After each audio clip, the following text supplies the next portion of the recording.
ओम शांति। आज 1 जून 2024 के साकार बाप दादा के मधुर महावाक्य। बाबा ने कहा, मीठे बच्चे, तुम सब आपस में रूहानी भाई भाई हो। तुम्हारा रूहानी प्यार होना चाहिए। आत्मा का प्यार आत्मा से हो, जिस्म से नहीं। प्रश्न, बाप ने अपने घर की वंडरफुल बात कौन सी सुनाई है? उत्तर, जो भी आत्माएं मेरे घर में आती हैं वह अपने अपने सेक्शन में अपने नंबर पर फिक्स होती हैं। वह कभी भी हिलती डुलती नहीं। वहाँ पर सभी धर्म की आत्माएं मेरे नज़दीक रहती हैं। वहाँ से नंबरवार अपने अपने समय पर पार्ट बजाने आती हैं। यह वंडरफुल नॉलेज इसी समय कल्प में एक बार ही तुम्हें मिलती है। दूसरा कोई यह नॉलेज नहीं दे सकता। ओम शांति। बाप बैठ बच्चों को समझाते हैं। बच्चे जानते हैं हम आत्माओं को बाप समझाते हैं और बाप अपने को आत्माओं का बाप समझते हैं। ऐसे कोई समझते नहीं और न कोई कभी समझाते हैं कि अपने को आत्मा समझो। यह बाप ही आत्माओं को बैठ समझाते हैं। इस ज्ञान की प्रारब्ध तुम नई दुनिया में लेने वाले हो, नंबरवार पुरुषार्थ अनुसार। यह भी कोई सभी को याद नहीं रहता कि यह दुनिया बदलने वाली है। बदलाने वाला बाप है। यहाँ तो सम्मुख बैठे हैं। जब घर में जाते हैं तो सारा दिन अपने धंधे आदि में ही लग जाते हैं। बाप की श्रीमत है, बच्चे कहाँ भी रहते तो मुझे याद करो।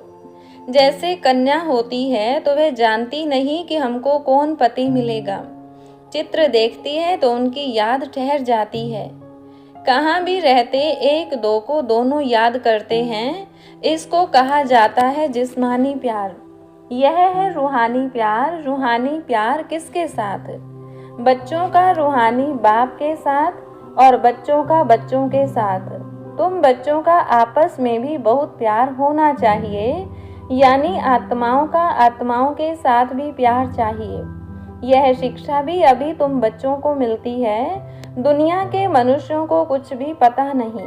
तुम सब भाई भाई हो तो आपस में जरूर प्यार होना चाहिए, क्योंकि एक बाप के बच्चे हो ना हम। इसको कहा जाता है रूहानी प्यार। ड्रामा प्लान अनुसार सिर्फ पुरुषोत्तम संगम युग पर ही रूहानी बाप आकर रूहानी बच्चों को सम्मुख समझाते हैं और बच्चे जानते हैं कि बाप यहाँ आए हुए हैं। हम बच्चों को गुलगुल पवित्र पतित से पावन बनाकर साथ ले जाएंगे। ऐसे नहीं कि कोई हाथ से पकड़ कर ले जाते हैं। सभी आत्माएं ऐसे उड़ेंगी जैसे टिड्डियों का झुंड जाता है। उन्हों का भी कोई गाइड होता है। गाइड के साथ और भी गाइड्स होते हैं जो फ्रंट में रहते हैं। सारा झुंड जब इकट्ठा जाता है तो बहुत आवाज होती है। सूर्य की रोशनी को भी ढक देते हैं, इतना बड़ा झुंड होता है। तुम आत्माओं का तो कितना बड़ा अनगिनत झुंड है, कभी गिनती नहीं कर सकते।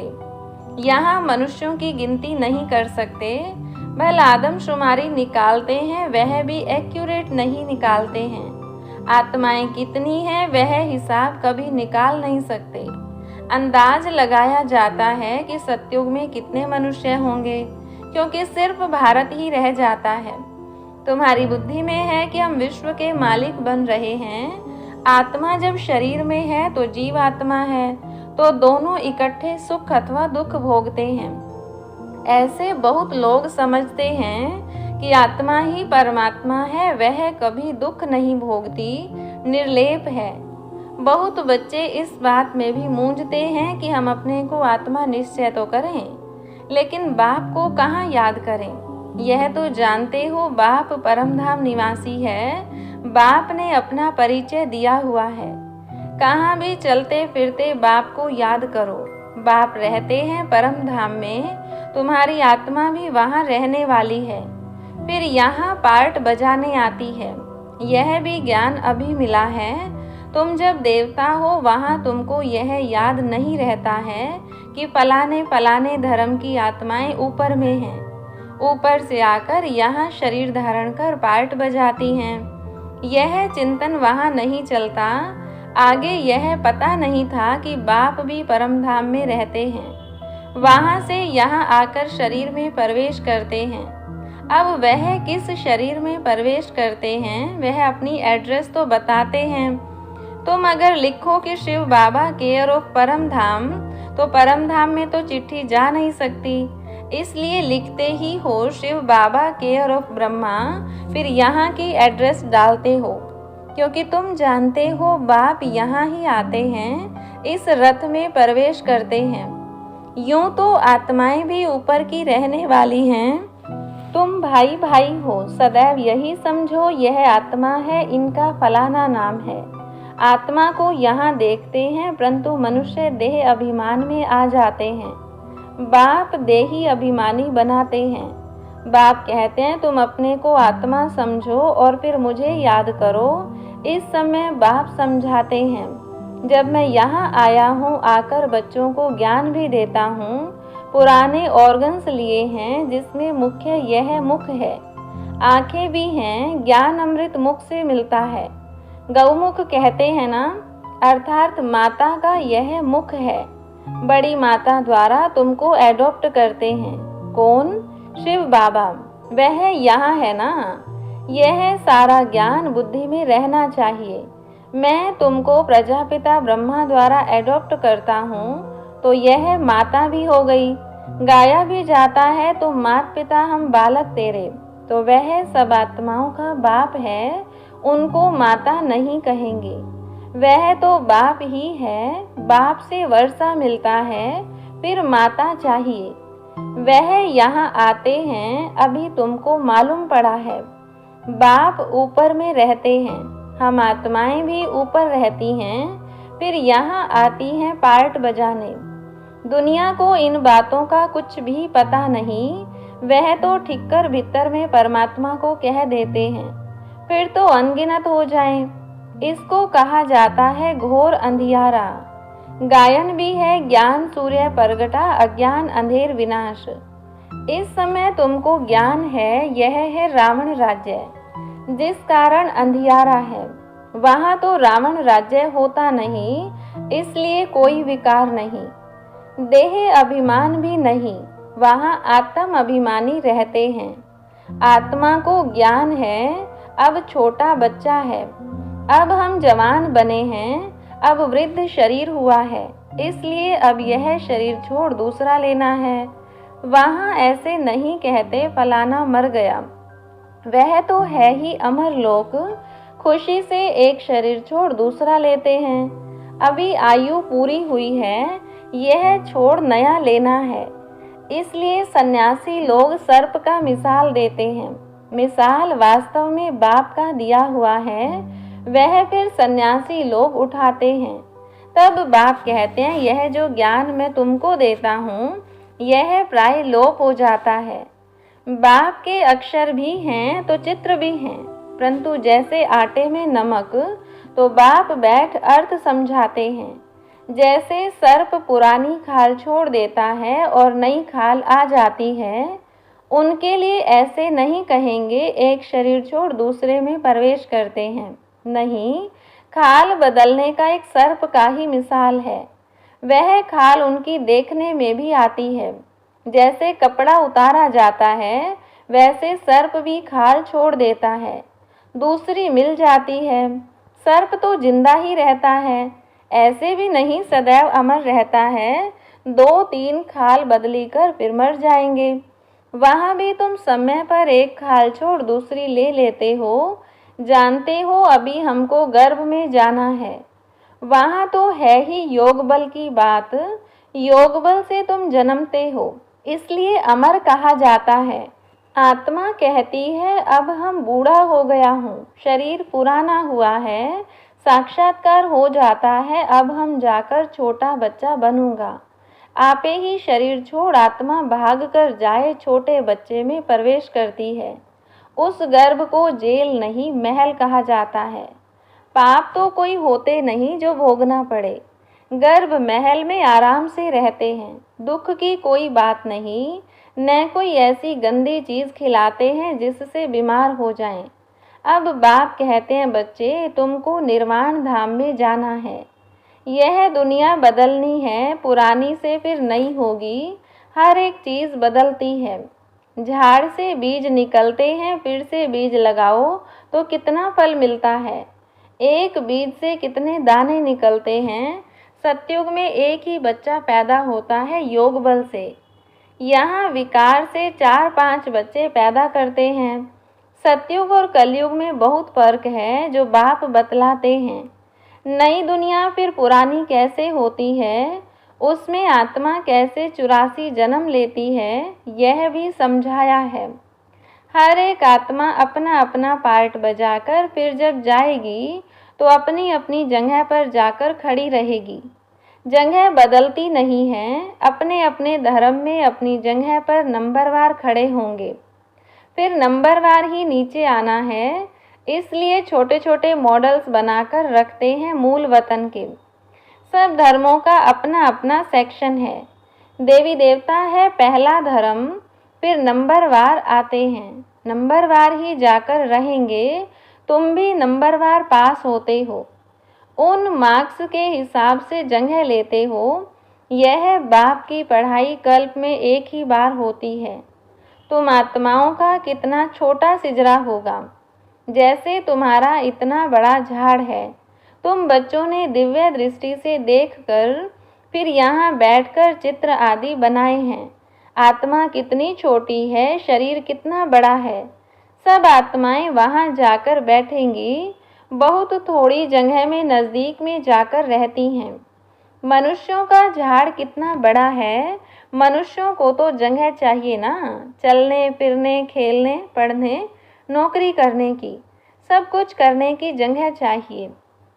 निराकारी दुनिया में आत्माओं की छोटी जगह होगी, इसलिए इन चित्रों में भी दिखाया है। बना बनाया नाटक है। शरीर छोड़कर आत्माओं को वहाँ जाना है।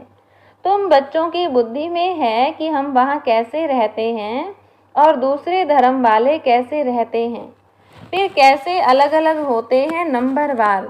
यह सब बातें तुमको कल्प कल्प एक ही बाप आकर सुनाते हैं। बाकी तो सभी हैं जिस्मानी पढ़ाई, उनको रूहानी पढ़ाई नहीं कह सकते हैं। अभी तुम जानते हो हम आत्मा हैं। आई माना आत्मा, माई माना मेरा यह शरीर है। मनुष्य यह नहीं जानते। रूहों का तो सदैव दैहिक संबंध रहता है। सतयुग में भी दैहिक संबंध होगा, परंतु वहाँ तुम आत्म अभिमानी रहते हो। यह पता पड़ता है कि हम आत्मा हैं, यह हमारा शरीर अब वृद्ध हुआ है, इसलिए हम आत्मा एक शरीर छोड़ दूसरा लेते हैं। इसमें मूंझने की भी कोई बात नहीं। तुम बच्चों को तो बाप से राजाई लेनी है, जरूर बेहद का बाप है ना। मनुष्य जब तक ज्ञान को पूरा नहीं समझते हैं, तब तक अनेक प्रश्न पूछते हैं। ज्ञान है तुम ब्राह्मणों को, तुम ब्राह्मणों का वास्तव में मंदिर भी अजमेर में है। एक होते हैं पुष्करणी ब्राह्मण, दूसरे सार सिद्ध। अजमेर में ब्रह्मा का मंदिर देखने जाते हैं। ब्रह्मा बैठा है, दाढ़ी आदि दी हुई है, उनको मनुष्य के रूप में दिखाया है। तुम ब्राह्मण भी मनुष्य के रूप में हो। ब्राह्मणों को देवता नहीं कहा जाता है। सच्चे सच्चे ब्राह्मण तुम हो, ब्रह्मा की औलाद। वह कोई ब्रह्मा की औलाद नहीं है, पीछे आने वालों को यह मालूम नहीं पड़ता है। तुम्हारा यह विराट रूप है, यह बुद्धि में रहना चाहिए। यह सारी नॉलेज है जो तुम कोई को भी अच्छी रीति समझा सकते हो। हम आत्मा हैं, बाप के बच्चे हैं, यह यथार्थ रीति समझकर यह निश्चय पक्का पक्का होना चाहिए। यह तो यथार्थ बात है। सभी आत्माओं का बाप एक परमात्मा है, सभी उनको याद करते हैं। हे भगवान, मनुष्यों के मुख से जरूर निकलता है। परमात्मा कौन है यह कोई भी नहीं जानते हैं, जब तक कि बाप आकर समझाए। बाप ने समझाया है। यह लक्ष्मी नारायण जो विश्व के मालिक थे, यही नहीं जानते थे तो ऋषि मुनि फिर कैसे जान सकते।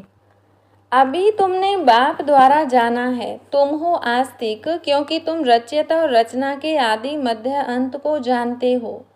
कोई अच्छी रीति जानते हैं, कोई कम। बाप सम्मुख आकर पढ़ाते हैं, फिर कोई अच्छी रीति धारण करते हैं, कोई कम धारण करते हैं। पढ़ाई बिल्कुल सिंपल भी है, बड़ी भी है। बाप में इतना ज्ञान है जो सागर को स्याही बनाओ तो भी अंत नहीं पाया जा सकता।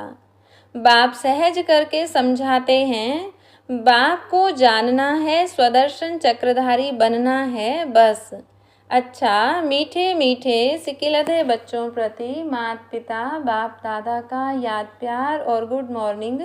रूहानी बाप की रूहानी बच्चों को नमस्ते। रूहानी बच्चों की रूहानी बाप दादा को नमस्ते।